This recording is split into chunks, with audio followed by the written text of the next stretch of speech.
The WhatsApp notification sound made my heart sink. It was the family group chat again. Eleanor, can you come clean up after Reed's promotion party on Friday? My mom Vivian's message appeared, followed by a string of party emojis that felt like a slap to my face. I clutched my phone tighter, my stomach knotting with that familiar tension. What promotion party? I typed, deleted, and typed again before hitting send. The VP celebration for Reed. It's all over his Instagram, Vivian replied instantly. Mostly financial executives and clients. Not really your scene, honey. My chest tightened as the words burned into my screen. Once again, I wasn't worthy of an invitation, but apparently perfect for handling the dirty dishes. But you want me to come clean up after? My fingers trembled slightly as I typed. Exactly. Nobody arranges leftovers like my Eleanor. Just come after everyone leaves. We'll handle the important part, she wrote, adding a kissy face emoji that made my blood boil. I'm Eleanor, 32, and in my family's eyes, I'm their personal on-call maid, good enough to scrub dishes but not to celebrate my brother's success. The medical skills I'd spent years developing meant nothing compared to Reed's financial achievements. By Thursday afternoon, my phone buzzed constantly. Don't forget those garbage bags for gift wrapping, read Vivian's text. Reed's new boss will be there, everything must be perfect, demanded another. Each message made my grip on my phone tighten. The audacity stung. They hadn't even asked if I was free, just assumed I'd appear like always, invisible but essential. I stared at the hotel confirmation email. Part of me felt guilty. Was it wrong to leave them hanging? But then I remembered my nursing graduation they'd skip for Reed's golf tournament. No more, I whispered, silencing their notifications. This time they're on their own. Friday morning, Vivian called right as I was applying moisturizer. Eleanor, just confirming you'll be here by 4, she said in that fake cheerful tone that always made my skin crawl. Everyone's counting on you to handle the cleanup plan before Reed's important guests arrive. I paused, my reflection staring back at me with uncertainty, then heard myself say, "Don't worry, Mom. I'll take care of it." "Oh, thank goodness," she exhaled dramatically. "You always know how to make everything spotless. Honestly, what would this family do without you?" "Yeah," I whispered. "I know exactly what I'm worth." As afternoon faded into evening, I prepared, not for scrubbing dishes at their mansion, but for my anniversary celebration. I slipped into the midnight blue dress Michael had complimented last month, applied my makeup with extra care, and grabbed my party clutch bag. As I locked my apartment door and stepped into the warm spring air, the invisible weight I'd carried for years seemed to lift from my shoulders. For once, I chose my happiness over their demands. By 7:30, I was seated in the Grand Hotel's luxurious restaurant, Michael across from me, champagne flute in hand and genuine smile on my face. Let them figure it out, I thought, clinking glasses with the man who actually valued me. Tonight belonged to us. The restaurant's elegant atmosphere enveloped me like a warm embrace. The gentle music, sophisticated conversation around us, and soft lighting created a sense of peace I rarely experienced in my family's presence. Our sommelier approached with menus, his manner respectful. "Good evening, are you ready to select your wine for the evening?" "Not quite yet," I replied. "But we'll start with the champagne flight." He nodded appreciatively and stepped away, leaving us to enjoy the moment. Back at my parents' house, I imagined the unfolding disaster. Vivian would be frantically checking her watch while Howard mumbled his usual "she'll be here soon." And Reed? He'd be rolling his eyes, telling everyone how typical this was of his unreliable sister. I smiled as I imagined their faces when they realized I wasn't coming at all. The champagne arrived, and Michael and I clinked glasses. I savored the bubbly sensation, letting it dance on my tongue. Looking around, I noticed other couples laughing and celebrating. Some were dressed for special occasions, others simply enjoying each other's company. For the first time in forever, I was actually living in the moment. No cleanup duties, no organizing, no family crisis to manage. Tonight was about us. My phone vibrated in my clutch, but I didn't even glance at it. I could practically hear Vivian's frantic messages. Eleanor, where are you? Reed's boss just arrived. Why aren't you picking up? This is so irresponsible. I felt a twinge of guilt that quickly dissolved after drinking my second glass of champagne. Almost felt bad for them. Almost. When our server returned, Michael encouraged me to order the lobster I'd been eyeing. When my plate arrived, artfully presented with delicate garnishes, a genuine smile spread across my face. This was freedom, choosing my own path without my family's suffocating expectations. By the time our chocolate souffle arrived, I was completely relaxed, leaning into Michael's arm as we shared the decadent dessert. Let them figure it out, I whispered, taking another bite. Perhaps they'd finally realize how much they'd taken me for granted all these years. But tonight, their crisis wasn't my emergency. Back at my parents' mansion, chaos reigned. Where is she? Vivian demanded, pacing across the marble kitchen floor, her voice reaching that high-pitched tone reserved for when her perfect plans unraveled. She said she'd handle it, Howard replied uncertainly. Perhaps there's traffic? Traffic? For 3 hours? Vivian snapped, gesturing wildly. It's not like Eleanor has anything important happening in her life. She knew how crucial tonight was for Reed's career. Reed sauntered in, adjusting his expensive cufflinks with a smirk. Honestly, I don't know why you still count on her. She's always been unreliable. Unreliable? Howard countered, surprising everyone. She's carried this family for years. She probably just got caught up with some medical emergency, Reed shrugged dismissively. Emergency? Vivian's voice reached that pitch that made wine glasses vibrate. She was supposed to be here 2 hours ago. The serving platters are still dirty, the specialty cocktail ingredients aren't prepped, and half the appetizers are still frozen. What am I supposed to tell Reed's boss when he sees this disaster? Reed shrugged, pulling out his phone to check his Instagram likes. Not my career on the line. Maybe next time don't rely on someone who. That's enough. Howard's voice thundered across the kitchen, shocking everyone into silence. Meanwhile, I was feeding Michael a bite of our chocolate souffle, completely oblivious to their meltdown. The dessert was heavenly, warm chocolate cake with a molten cinder that paired perfectly with the raspberry coulis. Across from us, an elderly couple clinked champagne glasses, celebrating what looked like 50 years together. Their genuine happiness filled the space around them. It felt incredible to be in this beautiful moment instead of being the invisible helper at a party where I wasn't even welcome as a guest. My phone lit up again in my purse, but I didn't bother looking. Tonight, I wasn't on call for their self-created emergencies. At the house, chaos had reached fever pitch. Vivian frantically dialed my number for the 8th time, her perfectly manicured hand shaking. The call went straight to voicemail. She's deliberately ignoring me, she gasped, staring at her phone like it had personally betrayed her. Reed smirked. Told you so. Flaky as always. Howard exhaled deeply, adjusting his glasses. That's enough, Reed. Let's just handle this ourselves. Eleanor isn't coming, so we need to manage on our own. Easy for you to say, Vivian hissed. You're not the professional event planner with a reputation at stake. The doorbell chimed, and the first guests arrived to a house in complete disarray.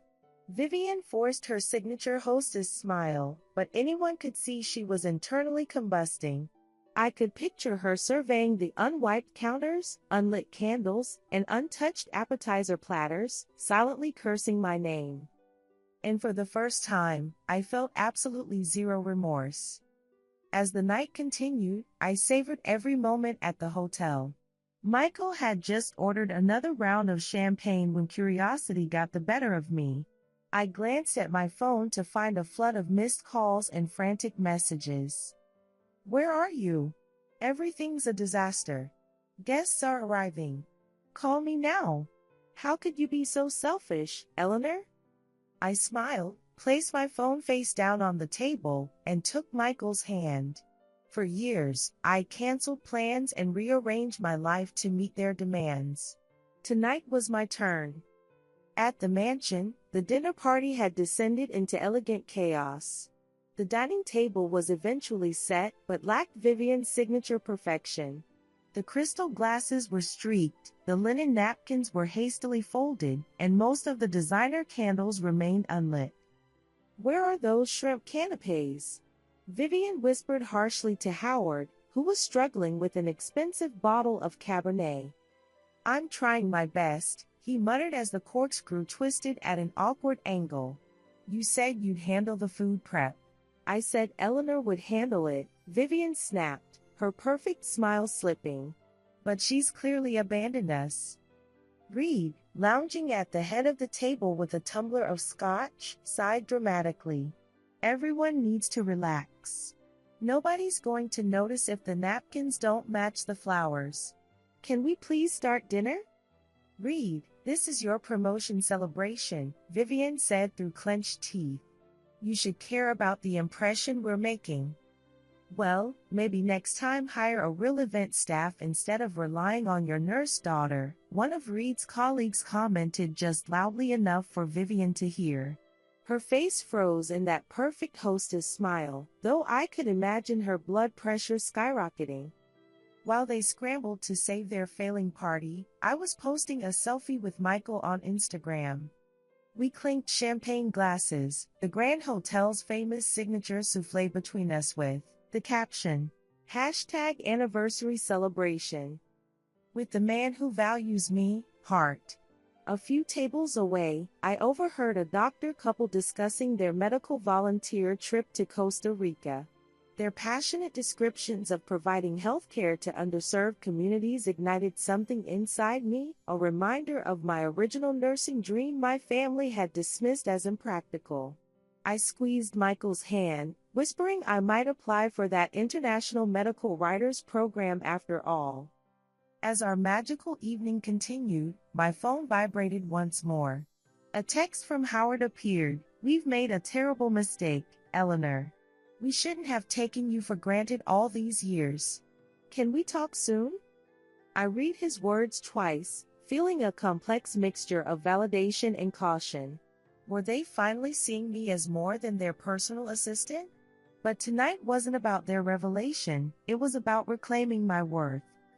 With that thought, I turned off my phone and smiled at Michael, ready for our suite? As we strolled through the hotel's elegant lobby toward the elevators, I felt pounds lighter. For once, I wasn't carrying the weight of their expectations, disappointments, and demands. Tonight, I had chosen myself, and the freedom was intoxicating. In our luxury suite, my phone lit up again. I hesitated but checked the message. Howard again, the party ended early.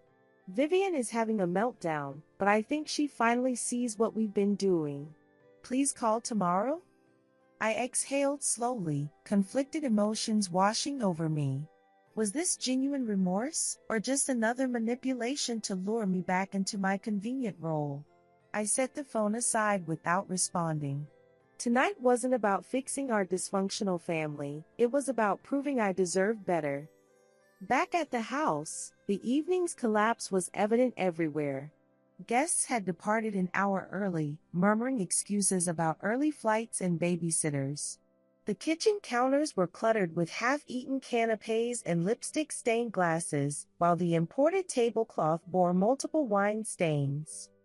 Reed had retreated to the media room, scrolling through social media, likely seeing my hotel post, while Vivian stood in the kitchen, surveying the devastation with barely contained fury. This disaster wouldn't have happened if Eleanor had been here, she hissed, throwing a crystal glass into the sink hard enough to chip it. Perhaps, Howard said quietly, leaning against the marble counter. Or maybe we shouldn't have expected her to be our unpaid event staff all these years. She turned to him, her perfectly maintained eyebrows arching dangerously. What exactly does that mean, Howard? It means, he replied, removing his glasses slowly, that Eleanor has sacrificed more for this family than any of us acknowledge. Her medical expertise, her time, her own life plans. Maybe it's time we started valuing her as a daughter rather than as household staff. Vivian opened her mouth for a sharp retort but stopped herself, a flicker of uncomfortable recognition crossing her face. Back in our hotel suite, I slipped off my heels, poured myself a glass of sparkling water, and curled up next to Michael on the plush king bed. My notifications had finally stopped lighting up my phone. The night had been magical, not just the food and ambience, but the simple act of choosing myself. For the first time in my adult life, I had established a real boundary, and despite the guilt lingering at the edges, the overwhelming feeling was liberation. As Michael dozed off beside me, I thought about Howard's last message. Perhaps I'd call him tomorrow, but tonight, I would let my family sit with the reality of what life looked like when Eleanor wasn't there to clean up their messes. Let them handle their own problems, just this once. I woke to sunlight streaming through the hotel's floor-to-ceiling windows, feeling unexpectedly light. No frantic texts demanding explanations or help that disturbed my sleep, a small victory worth savoring. Michael and I ordered room service breakfast and enjoyed it on our private balcony, watching the city come alive below us. For once, my Sunday wasn't consumed by sorting through family drama or rushing to fix someone else's crisis. Around noon, my phone rang. Howard. I hesitated before answering. Hi, Dad. Eleanor, he said, his voice lacking its usual academic detachment. Do you have a moment to talk? I do, I replied, keeping my tone neutral despite the nervous flutter in my stomach. I need to apologize, he began awkwardly. Last night. We shouldn't have expected you to abandon your plans to clean up after Reed's party. That wasn't right. His words caught me off guard. In 32 years, I'd rarely heard my father acknowledge a family failing. It's okay, Dad, I said, my voice betraying my emotion. I've just been feeling like a ghost lately, visible only when there's work to be done, invisible when there's celebration. I know, he said with a heavy sigh. Your mother and I talked after everyone left. We've come to depend on your medical knowledge and organizational skills without ever really appreciating what you've contributed. That means a lot, Dad, I admitted, my throat tightening with unexpected emotion. We talked for a few more minutes before ending the call. It wasn't a complete transformation, but it felt like the first real step toward change. That afternoon, Naomi stopped by my apartment with a bottle of wine and takeout. My best friend since nursing school days, she'd always been my reality check when family drama became too overwhelming. Spill everything, she demanded, dropping onto my sofa with her characteristic lack of pretense. Did the fancy promotion party implode without your cleanup services? Completely, I said with a satisfied smile. But here's the shocking part, Howard actually called to apologize. Her eyes widened dramatically. The professor admitted he was wrong? That's like witnessing a solar eclipse. I know, I said, shaking my head in disbelief. I think they finally realized I'm more than just their convenient medical consultant and cleanup crew. It's about damn time, Naomi declared, raising her wine glass. To Eleanor, finally being seen. Throughout the evening, I found myself reflecting on Howard's unexpected apology. It wasn't comprehensive, but it was genuine. Later, I texted him, "Thanks for calling today, Dad. It meant more than you know. Let's talk again soon." His response appeared almost immediately, "Of course. We owe you far more than just words." Something had shifted, a small but meaningful change in how my family perceived me. That night, curled up with my medical journal, I felt a sense of peace I hadn't known in years. The constant weight of their expectations had lifted, if only temporarily. Whether this change would last remained uncertain, but one thing was absolutely clear: I would never again become invisible in my own family. The following week, I decided it was time for the harder conversation with Vivian. Howard's apology had opened the door, but my mother was the gatekeeper of family dynamics. I called her on Tuesday afternoon when I knew her schedule would be clear. She answered on the second ring, her voice still carrying that event planner efficiency. "Eleanor, this is unexpected. Is something wrong?" "No, Mom," I replied calmly. "But we need to talk." There was a noticeable pause. "About Friday night? And everything else?" "Exactly," I confirmed. We met at a trendy bistro near her Buckhead office. She arrived in full armor, designer handbag, perfect makeup, and that stiff posture that signaled she was preparing for battle. "Howard mentioned you were upset," she began, skipping the usual small talk. "I wasn't just upset," I replied firmly. "I was deeply hurt, Mom. I've spent years being this family's medical consultant, event helper, and emergency contact, yet none of that seems to matter unless it somehow benefited Reed's career." She started to interrupt, but I raised my hand. "Please let me finish. You didn't even consider inviting me to Reed's promotion party. You just expected me to clean up after guests I wasn't good enough to mingle with. Do you know how demeaning that feels?" Her perfectly maintained expression cracked slightly, showing a glimpse of something I rarely saw: self-doubt. "Eleanor, it wasn't deliberate. We've always relied on you because you're the responsible one. You handle things without drama." "That's exactly the problem," I said, my medical training helping me keep my voice steady. "I never complained because you raised me to believe my feelings weren't as important as keeping the family machine running. But I'm not just your convenient nurse, Mom. I'm your daughter, and I deserve recognition for who I am, not just what I can do for everyone else." She stared into her untouched latte, stirring it mechanically. "You're right," she admitted, the words clearly difficult for her. "We've taken advantage of your kindness. I didn't realize how much we demanded while giving so little acknowledgement." I nodded, feeling lighter than I had in years. "I'll still help when I can, but I'm establishing boundaries. My relationship with Michael and my career deserve priority too." The conversation ended with unexpected warmth. Her apology seemed genuine, and while I knew old patterns wouldn't vanish overnight, I felt cautiously hopeful. In the weeks that followed, subtle changes appeared. My parents began actually inviting me to family events rather than just assigning me tasks. They asked about my medical writing projects with genuine interest. Reed remained somewhat aloof, but I no longer measured my worth by his approval. One Sunday, Michael and I arrived for a family dinner, with a proper invitation. Vivian greeted us warmly, and I noticed immediately that the dining room was fully prepared. "Everything's taken care of," she said with a genuine smile. "Tonight, you're our guests." I returned her smile, feeling a connection I'd almost forgotten was possible. For the first time in years, they were seeing Eleanor the person, not just Eleanor the family utility. The months that followed felt like a quiet awakening in my life.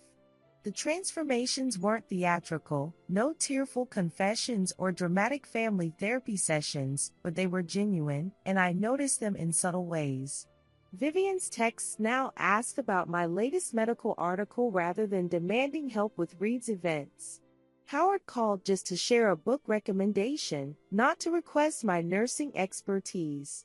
Even Reed, still career-obsessed as ever, seemed to moderate his dismissive attitude around me. One evening, I scrolled through Vivian's Instagram posts from the promotion disaster. The hastily arranged table settings and mismatched glassware were painfully obvious. I almost instinctively thought of how I would have arranged everything perfectly, the properly polished crystal, the precisely folded napkins, the artfully placed candles. Then I smiled, recognizing an important truth. Creating their perfect image wasn't my responsibility anymore. They had survived, imperfectly, and discovered what it meant to handle things themselves. Naomi dropped by my apartment days later with Thai food and her characteristic honesty. "How's it going, boundary goddess?" she asked, digging into her pad Thai. "Surprisingly liberating," I laughed. "It's strange though, now that I'm not constantly on call for family emergencies, I actually have time for my own life." "Revolutionary concept," she teased. "So what's Eleanor going to do with all this newfound freedom?" "I've been researching something," I admitted, showing her my laptop screen. "That medical writers volunteer program in Guatemala I always dreamed about but never applied for." Naomi's face lit up. "Now that sounds like the Eleanor I've always known was in there." Later, after cleaning up our dinner, I felt a peaceful certainty I hadn't known in years. The version of me who constantly sacrificed her needs for family approval had disappeared. This new Eleanor, the one who valued her relationships, career, and dreams equally, had arrived to stay. Weeks later, Vivian texted, planning a small family dinner next month. "Would you and Michael like to join us as guests?" I read her message twice, surprised by the phrasing. No expectations, no tasks, just an invitation. After a moment's thought, I replied, "We'd love to. Thank you for asking." When that evening arrived, Michael and I entered my parents' home feeling genuinely welcome. Vivian greeted us with warm hugs, including one for Michael that wasn't just for show. "Everything's all set," she said. "Just relax and enjoy yourselves. We're so happy you both could come." The dining room looked lovely, not magazine perfect, but comfortable and inviting. Howard was pouring wine in the kitchen, while Reed actually stood to greet us properly. For once, I wasn't rushing between kitchen and dining room, making everything flawless for everyone else. Throughout the evening, I experienced family time in a new way. I debated literature with Howard, compared travel notes with Vivian, and even had a surprisingly pleasant conversation with Reed about healthcare investments. It wasn't a perfect family scene, but it was authentic. As I helped bring dessert plates to the kitchen later, Vivian touched my arm gently. "I'm truly glad you came tonight," she said quietly. "It's wonderful having you here as my daughter, not my staff." Her words surprised me, but her eyes showed sincerity. "Thanks, Mom," I replied, feeling a connection I'd almost forgotten was possible. Driving home with Michael that night, I reflected on how much had shifted. My family remained imperfect, as all families are, but they were making genuine efforts. For the first time, they were seeing me, not as their convenient medical expert and event coordinator, but as a person with valid needs and clear boundaries. And perhaps more importantly, I was finally seeing myself clearly too. Back home, curled up with Michael and my application for the Guatemala program, I felt deeply content. The Eleanor who had walked away from their party was still here, stronger, clearer, and finally free to build a life that honored all parts of herself. This was only the beginning.